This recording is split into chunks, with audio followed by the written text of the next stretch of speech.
माना कि पानी पर हुक्मरानी है जनाब खिज़र की, मगर पानी अब भी ग़ुलाम है मौला अब्बास का। सरदाब मौला अब्बास अलैहिस्सलाम, पानी जो हर वक्त हज़रत अब्बास अलैहिस्सलाम के रोज़े का तवाफ़ करता रहता है, ये कब से है, कैसे है, क्यों है, कोई नहीं जानता। शुरू करता हूँ अल्लाह पाक के नाम से, जो बड़ा मेहरबान नहायत रहम करने वाला है। मोहतरम नाजरीन, क्या आप जानते हैं कि हज़रत अब्बास अलमदार की कब्र पर पानी कहाँ से आता है? क्यों पानी हर वक्त उनकी कब्र के गिर्द चक्कर लगाता रहता है? क्या तारीख में ऐसे पानी की कोई रवायात मौजूद हैं? आखिर क्यों इस पानी में बदबू पैदा क्यों नहीं होती? क्यों ये पानी कम या ज़्यादा नहीं होता? बरतानवी तहकीकदान सर जेम्स वुड ने हज़रत अब्बास के रोज़े पर मौजूद पानी पर क्या तहकीक की और इसके नताइज क्या थे? इन सब सवालात के जवाबात के लिए हमारी वीडियो से आखिर तक जुड़े रहिए। बात शुरू करते हैं इराक के पानी की, जहां पर नमकीन और खारे पानी के अलावा पानी मिलना तकरीबन नामुमकिन है। इस हाल में हज़रत अब्बास अलमदार के रोज़ा पर मीठे पानी का होना साइंसदानों के लिए इंतहाई परेशानी की बात थी। लोग तहकीक करने पर मजबूर हैं कि आखिर ये खुश जायका और साफ शफाफ पानी कहाँ से आ रहा है, क्यों इसकी रंगत और जायका नहीं बदलता। आइए पहले आपको बताते चलें कि हज़रत अब्बास हज़रत मौला अली और उम्मुल बनीन के फर्जंद हैं। 61 हिजरी में करबला में अपने भाई हज़रत इमाम हुसैन अलैहिस्सलाम के साथ शहीद हुए। हज़रत इमाम हुसैन अलैहिस्सलाम के हुक्म पर आप पानी लेने के लिए नहर अलकमा पर गए और बड़ी बहादुरी से नहर से पानी भरा, लेकिन वहां पर ही उमर बिन साद लईन के सिपाहियों ने उन्हें शहीद कर दिया। आपको उसी मुकाम पर दफन कर दिया गया जहां शहादत हुई। फिर वहां ही हज़रत अब्बास का हरम तामीर किया गया। कहा जाता है कि ये वही पानी है जो आप नहर अलकमा से लेने गए थे, लेकिन खैमों तक ना पहुंचा सके। अब भी उसी निस्बत से पानी आपके रोज़े में मौजूद रहता है।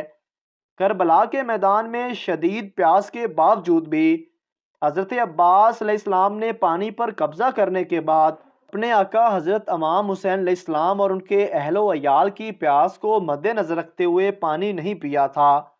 लिहाजा पानी खुद ही हज़रत अब्बास अलैहिस्सलाम के पास चल कर आ गया है। वीडियो में आगे बढ़ने से पहले आपका सरदाब के बारे में जानना बेहद ज़रूरी है। हज़रत अब्बास के रोज़ा मुबारक का अहम हिस्सा सरदाब है, जहां उनकी हकीकी कब्र मौजूद है।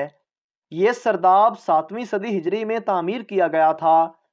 सरदाब की दीवारें इंतहाई मोटी और चौड़ी बनाई गई हैं। इसमें बहुत सी गैलरियां और तंग रास्ते हैं। उसके तकरीबन दरमियान में ज़मीन में एक लोहे का दरवाज़ा है।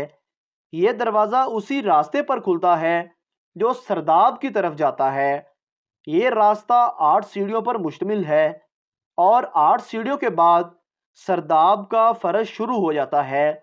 सरदाब और गैलरी में बाज़ जगह कब्रें भी हैं और गैलरी की दीवार, जो कि हज़रत अब्बास अलैहिस्सलाम की कब्र अक़दस के करीब है, इसमें मेहराब नुमा ताक बने हुए हैं। सरदाब में बने हुए मेहराब नुमा ताकों की तादाद 13 हैं और ये सब पैमाइश में एक दूसरे से मुख्तलिफ हैं। हज़रत शेख अलीम अब्बास, जिनकी उम्र अब 76 साल है, वो पिछले 36 साल हज़रत अब्बास अलमदार के रोज़ा पर मुंतज़िम आला रहे हैं। उन्होंने अपनी किताब रोज़ातुल अबुल फ़ज़ल में लिखा है कि पहले सरदाब में ये पानी चश्मों की सूरत में बहता था, यानी एक तरफ से आकर दूसरी तरफ चला जाता था, और 400 साल तक ऐसे ही रहा। इसके बाद पानी ठहर सा गया और कभी कभी हरकत करता है। ना पता चलता है कि पानी कहाँ से आता है और कहाँ चला जाता है, लेकिन मुझे लगता है कि ये हज़रत अब्बास की कब्र मुबारक के आसपास की ही ज़मीन से मुसलसल निकलता रहता है। इसीलिए हर कोई इस पानी को तबर्रक के तौर पर ले जाता है। हज़रत शेख अलीम मज़ीद लिखते हैं कि ये पानी सर्दियों में गर्म और गर्मियों में ठंडा होता है। एक दफ़ा हरम की दीवारों में दरार का बहाना बनाकर एक टीम इंग्लिस्तान से आई, जिसके निगरान बरतानवी तहकीकदान سر جیمز ووڈ تھے، وہ ٹیم آئی تو دیوار میں موجود دراڑوں کو جانچنے لگی، لیکن ان کا مقصد قبر کے ارد گرد موجود پانی پر تحقیق کرنا تھا۔ جیمز ووڈ اپنی کتاب دا ٹروٹ میں لکھتا ہے کہ جیسے ہی ہم نے قبر کے ارد گرد چند فٹ تک زمین کی کھدائی کی تو ہم حیران رہ گئے کہ سارا پانی ہمارے کھودے گئے سوراخوں میں چلا گیا۔ ہم حیران تھے کہ پانی جاتا ہوا تو نظر آ رہا ہے، لیکن نکل کہاں سے رہا ہے یہ نہ جان سکے۔ لیکن ایک بات تو طے ہے کہ وہ پانی کوئی عام پانی نہیں ہے، اور نہ وہاں کوئی چشمہ ہے، بلکہ وہ پانی کرشماتی ہے۔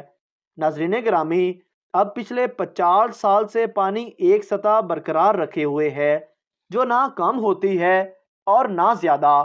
شیخ علیم عباس لکھتے ہیں کہ دنیا کے کسی بھی کونے میں پانی 1 مہینے سے زیادہ اگر پڑا رہے تو بدبودار ہو جاتا ہے، لیکن اس سرداب کے بند ہونے کے باوجود بھی پانی بدبودار نہیں ہوتا بلکہ خوشبودار ہے۔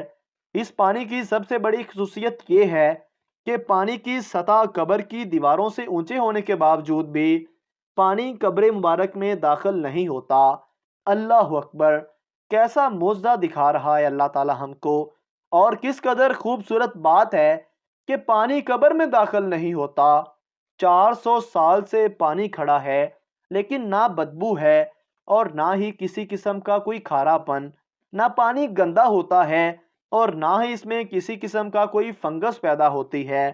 یہ سب سننے کے بعد اب کوئی ہے جو اہل بیت کی عظمت کو نہ مانے؟ بے شک اہل بیت کی پیروی لازم ہے، وہ برحق بھی ہیں۔ اے اللہ پاک، ہمیں اپنے پیارے حبیب کے صدقے سے سب کو حضرت عباس علمدار کے روضہ پر گھومتے ہوئے پانی کی زیارت نصیب فرما دے۔ آمین لکھنا مت بھولیے گا، نہ جانے کس کی آمین سے ہم سب کی دعائیں قبول ہو جائیں۔ اے اللہ پاک، ہمیں ہمارے حبیب کے صدقے ہم سب کو حضرت عباس کے روضے پر گھومتے پانی کی زیارت نصیب فرما۔